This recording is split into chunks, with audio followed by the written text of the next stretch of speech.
ఏవి వరద నీళ్ళో ఎవరి కన్నీళ్ళో అర్థం కాని పరిస్థితి విజయవాడలో.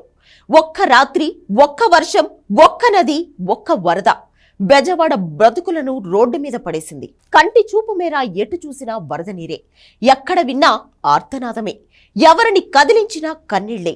బుడమేరు వాగు కన్నెర చేయడంతో విజయవాడ నగరం మునిగిపోయింది. బుడమేరు లక్షలాది మందిని వరద బాధితులుగా మిగిల్చింది. కృష్ణమ్మ ఉగ్రరూపం ఒకవైపు, బుడమేరు కన్నెర్ర మరోవైపు. బెజవాడ బెంబేలెత్తిపోతోంది. ప్రభుత్వం సహాయక చర్యలు చేపట్టింది. అయితే 30 ఏళ్లలో ఇప్పుడు విలయం విజయవాడను చుట్టుముట్టింది.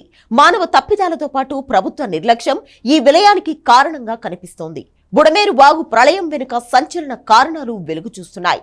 బెజవాడను బుడమేరు ముంచేయడం వెనుక ముమ్మాటికి ప్రభుత్వం, ప్రజాప్రతినిధులు, అధికార యంత్రాంగం వైఫల్యమే ప్రధాన కారణంగా కనిపిస్తోంది. నిజానికి వర్షాలు, వరదలపై వాతావరణ శాఖ ఎప్పటికప్పుడు హెచ్చరికలు జారీ చేస్తూనే ఉంది. అన్ని జలాశయాల వివరాలు, నీటి మట్టాల గురించి ప్రకటనలు చేస్తూనే ఉంది. ఆల్మట్టి, నారాయణపూర్, జూరాల, శ్రీశైలం, సాగర్, పులిచింతల ఇలా ప్రతి ప్రాజెక్టు నీటి మట్టంపై వివరాలను చెప్పడంతో పాటు ఎప్పటికప్పుడు హెచ్చరికలు జారీ చేసింది. వాతావరణ శాఖ సూచనలతో ఎక్కడ ఎంత వర్షపాతం అనేది క్లియర్ గా అర్థమైంది కూడా. అలాంటప్పుడు 2 రోజులుగా కురుస్తున్న వర్షాలకు ఖమ్మం వైపు నుంచి వస్తున్న మున్నేరు వరద ఎంత, నూజివీడు, తిరువూరు, మైలవరం వైపు నుంచి బుడమేరుకి వస్తున్న వరద ఎంత అనే దానిపై అంచనా వేయడంలో ప్రభుత్వం విఫలమైంది. ఫలితంగా బుడమేరు కన్నెర్ర చేసింది. ప్రకాశం బ్యారేజ్ నుంచి నీటిని ఒక్కసారిగా విడుదల చేయడం అంటే అధికారుల వైఫల్యానికి ఇంతకు మించిన సాక్ష్యం ఉంటుందా? శుక్రవారం భారీ వర్షం కురిసింది. శనివారం బుడమేరు తెగింది. ప్రమాదం ముంచుకొస్తుందని తెలిసినా అధికారులు జనాలను అప్రమత్తం చేశారా అంటే అది లేదు. అలర్ట్ చేసి ఉంటే 1,00,000 కుటుంబాలు, 3 లక్షల మంది జనాలు అంధకారంలో ప్రాణాలు అరచేత పట్టుకుని కాలం వెళ్లదీసేవారా అనే ప్రశ్నలు వినిపిస్తున్నాయి.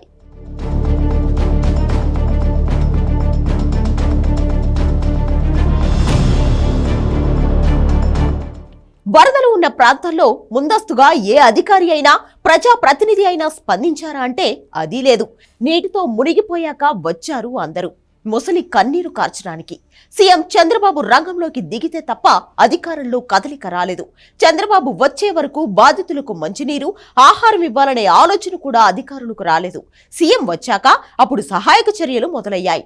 తమ వల్ల కాదని చేతులెత్తేసి స్వచ్ఛంద సంస్థలకు చెప్పినా కనీసం సోమవారం ఉదయానికైనా నీరు, ఆహారం అందేది కదా. బురదలో నడుస్తూ, మోకాళ్లలోతు నీటిలో పర్యటిస్తూ, చేతులూపుతూ ప్రచారం కోసం పాకులాడే రాజకీయ నేతలు ఏమయ్యారు? జనాలను కనీసం అప్రమత్తం చేసి ఉంటే బెజవాడ జనం వరదల్లో రాత్రి జాగరం చేసేవారు కాదు. అది విజయవాడ కాదు, విలయవాడ. జనాల కష్టాలు తలుచుకుంటేనే ప్రతి ఒక్కరి గుండె తరుక్కుపోతుంది. పెరుగుతున్న వరద, బతుకుతామో లేదోననే భయం, ఆవేదన, చుట్టూ చీకట్లు, తిండి లేదు, బాధ వినేవాళ్లు లేరు. ఇదే సీఎం వచ్చేంత వరకు బెజవాడ వాసుల బతుకు. ఒక్కటి మాత్రం నిజం, విజయవాడ వరదకు, ఆ వరదలో కలిసిన జనాల కన్నీళ్లకు అధికారులు, ప్రభుత్వ నిర్లక్ష్యమే కారణమన్నది 100% నిజం.